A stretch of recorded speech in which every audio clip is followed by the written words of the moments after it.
welcome everyone. Say thank you to our guests this evening, our presenters from Morad Winery, Gershon and Ellen Bonder, and we also have Josh with us from the IWPA. So I wanted to thank him for putting this all together. It's really exciting tonight. If you have one of these bottles at home, grab it. You're gonna probably need some ice. You're gonna probably need some other alcoholic beverages, maybe some garnishes. So, you know, while we get ready and get settled, maybe grab some of those things. We're gonna make some good drinks. I don't want to take up your time, so I'm gonna kick it off to Josh. So we've been doing a couple of these wine classes, and I got the opportunity here to do something with Morad. And I do a lot of events across the country throughout the years. When I'm on the road running around, Morad is something that's always in my bag. I always find a way to use it. If it's in a morning event, an afternoon event, an evening event, before a meal or after a meal, it seems to always find its way in.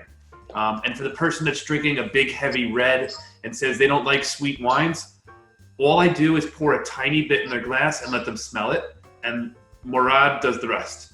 So I have my Morad in front of me now. I have my little drink. My wife had her little drink before dinner. So I'm going to kick it off the Brodners, and we'll start the conversation. And the cool part is they're not joining us from too far. They're located here in Long Island, New York. So they're joining us at a reasonable time for them. So everyone's on reasonable hours. If anyone's in Israel, hello. But hello, guys. Gershon, and how are you guys doing this evening? Oh, we're doing fine. Thank you. And thank you, and say David for facilitating this evening. My name is Gershon, and this is my wife, Ellen. And thank you for allowing us to do this and to get out of our sweats and to wear real clothes again. Okay, and together we are the proud owner of Morad Wine. Now, our background is not from the wine. We entered into the wine at a very later stage of our life when we were ready to go for retirement. Prior to this, I have a degree in mathematics and engineering, and my wife, Ellen, she was a physical therapy for many years, with degrees from Harvard University with a doctorate degree. Now, we did not grow in a vineyard, so how did we get involved in the wonderful field of wine? Years ago, I was on a family trip when I was asked if I would like to stop at a boutique winery. I couldn't resist the temptation, and I was very happy and willing to do some unique tasting, even though it was not 5 o'clock yet. We drove to Yokneam, a small town at the foothill of the Carmel Mountain, along the Israel Valley. There was a boutique winery with a visiting center. The winery source for income was the visiting center. It offered tasting before purchasing at no charge. I tasted it, I liked it, so I bought the winery. I called Ellen and I asked her, how would you like to be a 50% owner of the winery? She hesitated for a minute, and then she replied, why only 50%? I said to her, well, I'll retain the other 50%. But then she said, well, my 50% is going to be bigger. Of course, we agreed, and since then, we are owner of the Morad Winery. 10 years. It is more than 10 years. Gershon, let me just jump in for one quick second. When I mentioned to you guys, I've done a lot of events all over the country, and every time I've done an event where there's one, there's both. They come together, and they work together, and they make great drinks together. I also want to jump in for a quick second, a little bit off topic, but we have a special guest with us tonight. I just want to give a quick shout out. Ilan's here. He helped also with getting the word out about the event. Thank you. And special shout out to you. All right. Sorry. And he's got the wines too. He's ready to party. Okay. Sounds good. Well, we'll join you from a distance. Well, we have our own party. Now, we were very fortunate. The winemaker is a third-generation winemaker. His grandparents, who lived in the Muslim countries where alcohol was not available, they produced wine in a backyard. and they used it to make kiddush and to do it for special Jewish event. In early 1950, the people moved to Israel and eventually settled in a small town called Yokneam and opened a small winery. When we purchased the winery, the first decision that we had to make was what to produce at the winery. At the time, there was large selection of fruit wine and grape wine. I decided to cancel all grape-based wine and to concentrate only on the fruit wine. The reason for this decision was very simple.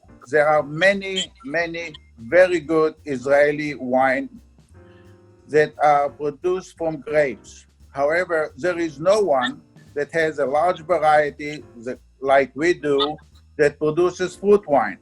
So I decided that we are going to be known as a fruit wine producers. I immediately industrialized the operation and made it into a state-of-the-art fruit winery. The first question that people ask me is, how do you make wine from fruit? And my answer, of course, is very carefully. Fruit, like grapes, is a fermentation process. It converts the sugar into alcohol. There is not much different when you use grapes or fruit. We use stainless steel vessels, and we do the formulation and aging in those vessels. At the visiting center, we have about 20 varieties at any time. It is offered for tasting to any visitors at no charge. Besides being a unique winery, our products are also very unique. And I say it not because we are the owners, but I'm saying it because of the versatility of the wines. In the process of making the wine, we use only 100% fruit. We do not use any artificial ingredients. We do not use any flavoring. The taste of the wine is a very strong resemblance to the fruit that it came from. As I mentioned, at the winery, we have many different types. We also make very good liqueurs that are also very unique. And we have our friend, Mr. Cormac, joining us right now. Okay. I have a question. Can we throw it over to him for a second? My question is, I'm going to put you on the spot right now, okay, real quick. If I gave you 30 seconds right now to think of a cocktail, all right, in your head that you can make up on the spot for Morad. You got them all behind you. You received the package a little late, but you got it today. Got it. All right, so I made myself a little fruit platter. This was really within the last 15 minutes before I went on. I actually have lychee. Lychee in here that I happen to have in my house. I don't have it that often, but I happen to have it. I have kiwi, as you guys can see, blackberry, a little orange, peach. I'm gonna make a little sangria with Morad Winery. So I don't know if you guys have done that before, or you mix the real lychee with your fruit wine. So I'm very interested to see how that kind of blends in together. Perfect. Gersha, while you're telling us the story, why don't you guys show us what you guys have prepared for us this evening, and we'll talk a little bit about it. Why don't we step into this special place that you guys have prepared for us? Okay, I'm going in. How long have you guys been married? We are happily married for almost 50 years. Wow. I'm assuming that's the same amount of years that you're married. One more year, and we are going to celebrate our 50th years of marriage. Mazel tov, very when nice. I say continuously, without interruption. What's the secret? The secret, drink a lot of wine. Good advice. We're going to make first a passion siesta using the passion fruit wine, tequila, lime juice, club soda, and fresh mint. Can you see that? Can you see it? Then yeah, we're going to Okay, Yep, then go we're going ahead. to do the Pomegranate Sangria. Can you see it? Yep. Then we're going to do a Lychee Mojito, my favorite. And then we're going to do the Wild Berry Splash using the wild berry wine. Awesome. So guys, like they were saying, there's a lot of special things you can do with Morad. You can drink it straight, but Ellen's going to show us a couple cool recipes on how to utilize Morad in some special ways and make some fun cocktails with them. So just as Josh just said, you can enjoy our wine by the glass, or you can make it into spritzers with club soda, Prosecco, sparkling wine, Pellegrino. You could also bake and cook with it. Today I made a cheesecake with 2 tablespoons of passion fruit added to the recipe. And then on top, I put fruit and drizzled additional passion fruit on top. Also, this is a vegetable kebab, which will go great with the sangria. Which will go great with the pomegranate sangria. So let's get going. I'm going to start with the Passion Siesta. And as I said before, that is going to be used with the passion fruit wine. One other thing that I did forget to say is that our wines also pair beautifully with meat, fish, and poultry, and also lots of ethnic foods, especially spicy. So whoever has this wine, just enjoy it, have a good time, be creative, and l'chaim. Very good for Shavuos and for Memorial Day weekend. Yes, Shavuot. I mean, when we get to the pomegranate sangria, it's perfect for Shavuot because we make it in a big pitcher. But let's start with the individual Passion Siesta. I'm going to read out the amounts that you need, but if you want the recipe, I'll be happy to send it to you.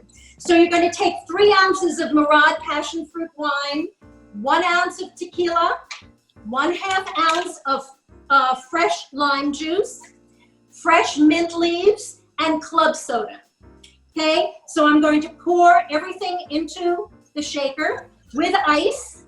I put ice before. Okay, just leave it there, honey. Okay, and then I'm going to pour in the muddled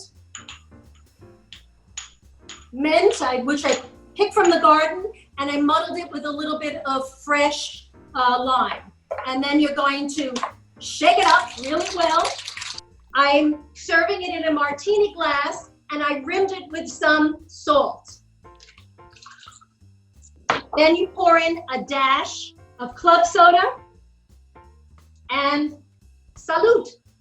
If you can't hold the camera, I'm going to be very upset with you. Now, l'chaim. One sip and you can't hold the camera straight. You got to hold the camera straight.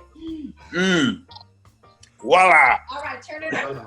What is the alcohol content on the wines? The alcohol content of our wine is about 14 to 14.5%. Okay, so the next one is the pomegranate sangria. And this is probably our most popular drink because you can make it by the pitcher or you can make it individually in a wine goblet.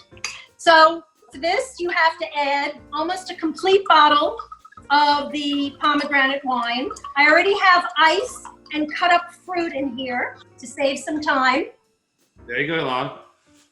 Then you're going to add some lemon lime.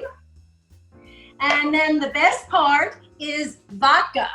Now, you can add to taste. In this house, we usually add half a bottle, but it's really up to you. And that's just a taste, right? Yes, that was just a taste, right? And then top it off with about 1/3 of a bottle of ginger ale, club soda, or sparkling water. Okay, mix it up really well. I'm going to pour it into the wine goblet and add some fruit at the bottom. I have another question. Yep. How long can this bottle stay open for? Okay, So what's wonderful about our wines is that you do not have to finish them the day that you open it. It can stay in the refrigerator for about 3 to 4 months. Refrigerated and so it's really terrific because sometimes you just like to take a little, make yourself a cocktail or just one drink, and then you can always go back to it next week or save it for a holiday. The Pomegranate Sangria is terrific for the holidays. It's very festive, and this gives the people the opportunity to either serve themselves or you can serve in a wine goblet. Delicious. How much do you drink on a typical day? How much wine do you drink? Depends on the day. Certain things we don't talk about. We can tell you a lot about the wine, but our consumption. Okay. Too much information. I get it. But you can judge based on the amount that we order from Kosher Wine. We just received the case and we are almost through with it. We have to make another order. Gersha, what's the weirdest flavor you think out there that you guys have experimented to make? And I want to throw it over to Ilan. What's the weirdest flavor he wants them to make? I never thought about it. I think so far we liked everything we made. To say we didn't like anything, I can't think of Well, any. you couldn't make mango. No, what's the most interesting? Certain fruits. I think the passion fruit mojito is probably one of the more interesting ones. No, have you tried experimenting with any interesting fruits or vegetables? Yes, different. Yes, we did. We made, for example, oddly enough, we made wine from potatoes. Even potato does not have any sugar. We made wine from potato, but it took a very, very long time to do the fermentation, more than 3 years. So it is not an item that we want to bring to the market, but it did taste very good. Are your wines mavushal? No, there is no need to do any mevushal for fruit wine. You only do it for grapes, not for fruit wine. The blessing for the fruit wine is shehakol. Okay. Now you have to understand the reason for it.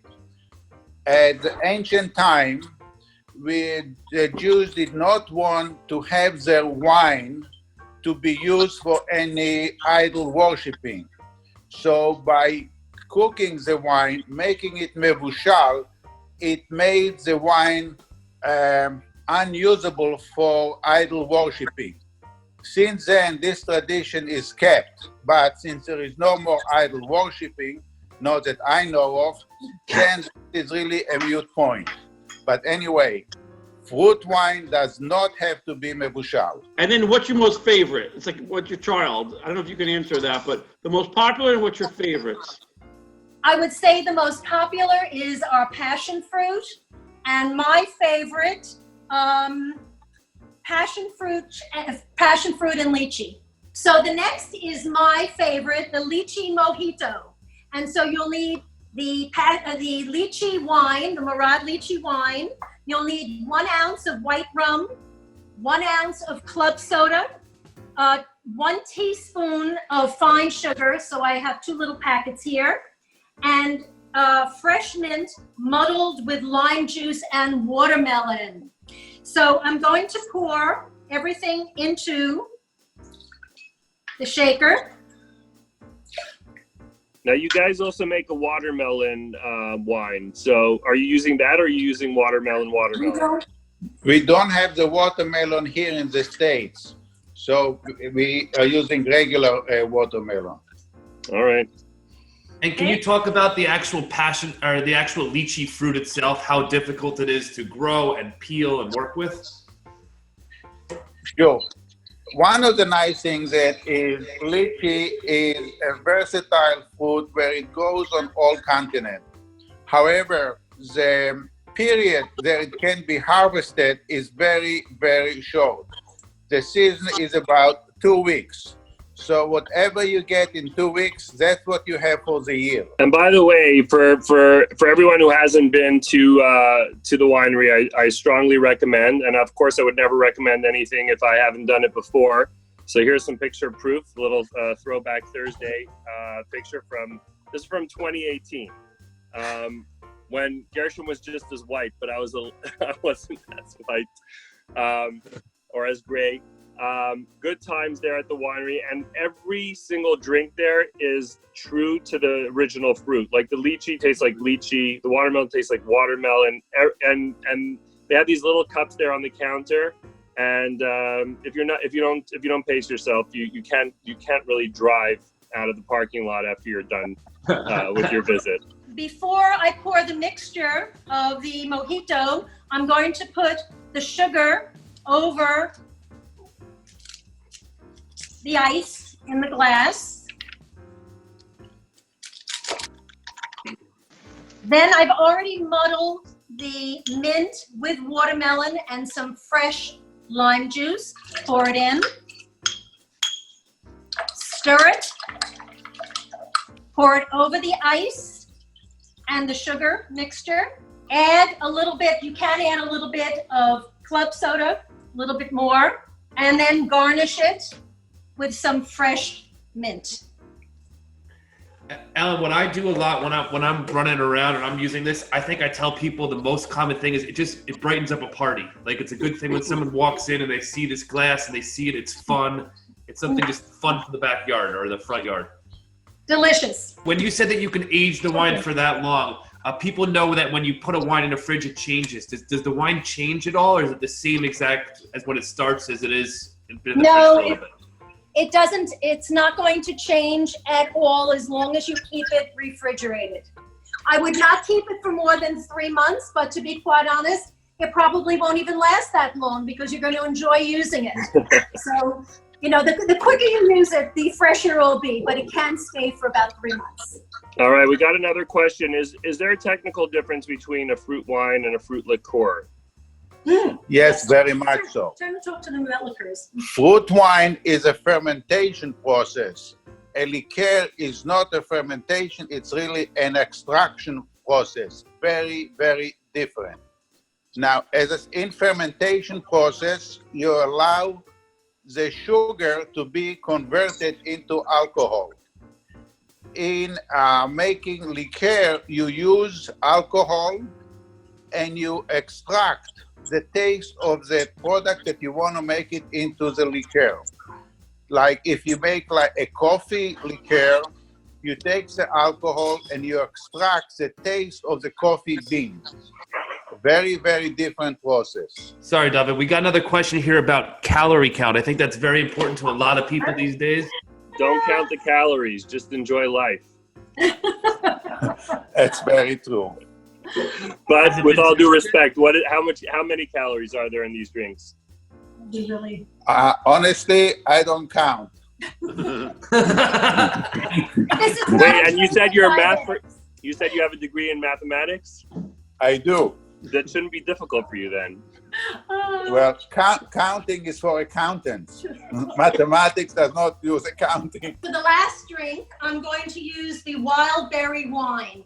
And this is really a special wine because there's 6 different berries that we've fermented. So the color and the taste is terrific. So we're going to make what I call the wild berry splash. You need 1 ounce of wild berry wine, 1 ounce of the pineapple juice, 1 ounce of vodka, club soda, fresh lime, and a cucumber garnish.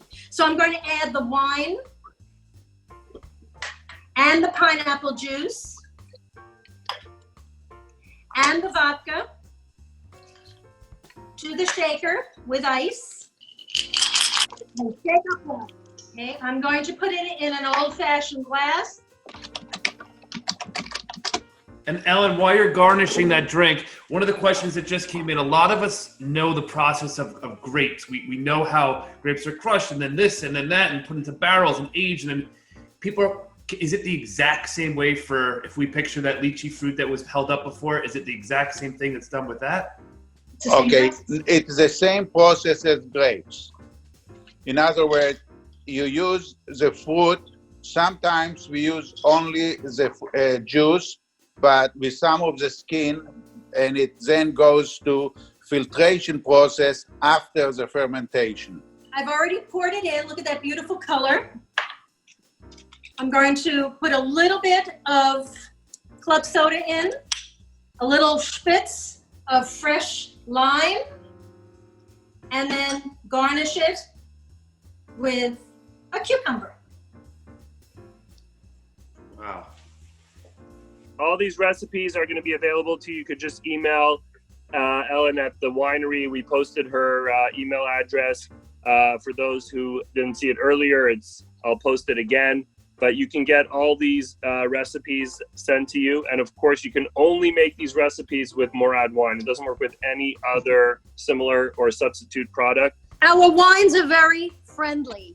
That's why I said you can cook with them, you can bake with them, you can be creative and make up anything that you want. And they usually turn out delicious. Someone wants to know, do you guys make a wine with strawberries, a strawberry wine? No, we do not make strawberry wine. I like your cork, by the way. Something interesting about it. Thank you very much. Our corks are aesthetic material. Unfortunately, it's difficult to get it now because many people are converting to natural cork. For what reason, I don't know, but we like the synthetic one, but it's difficult to get it this time. But yeah, someone asked about the wines being organic, sulfite-free. Are they tannin-free? Tell us a little bit about some of those things. Okay. Tannin is associated with a shell, with the skin of the grapes. We do not use grapes, therefore there is no tannin in our wine. But there is some in the pomegranate. Okay, a little bit, maybe a little bit on the pomegranate that you said, but really there is no tannin because we don't have the skin of the grapes. And the pomegranates from the seeds, maybe? Yeah, maybe a little bit, but not much.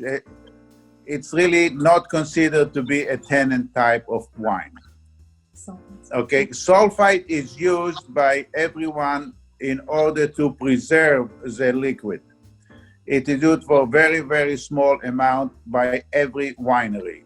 Again, this is only for the purpose of preserving the wine. We are not considered organic for a very simple reason. We have to get certification that the fruit that we use is organic, and we do not have it. And we do not grow the fruit ourselves. We travel around and pick up the most suitable fruit for our wine. And it is from different farmers at a different time. What's a big surprise we can look forward to next year? Hopefully this virus goes away, and what can we look forward to in the upcoming year from you guys? Well, maybe strawberry. I think that's a great idea. Well, it is not the first time that we were asked about strawberry, and strawberry is readily available in Israel, so we may consider using strawberries. In the past, when I wanted to do it, I think there was not much interest in the States to bring strawberry wine, so we stayed away from it. But if there is an interest at this time, we will reconsider. What does the name Morad mean? Morad is generally a family name, typically for people who come from the area which is Iraq, Iran, and some section of Syria. Those are people it's a very common name in this area for Jews only, of course. And we retained the name Morad because it is the name of our winemaker. Since then, our winemaker retired, and we have a new one that is for several years already within the family.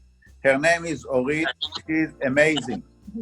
And she has a very, very good smell for wine, and we are very happy with the way that she does it. Wait, I learned something right now. You have a woman winemaker? Correct. Awesome. Josh, why do you sound surprised?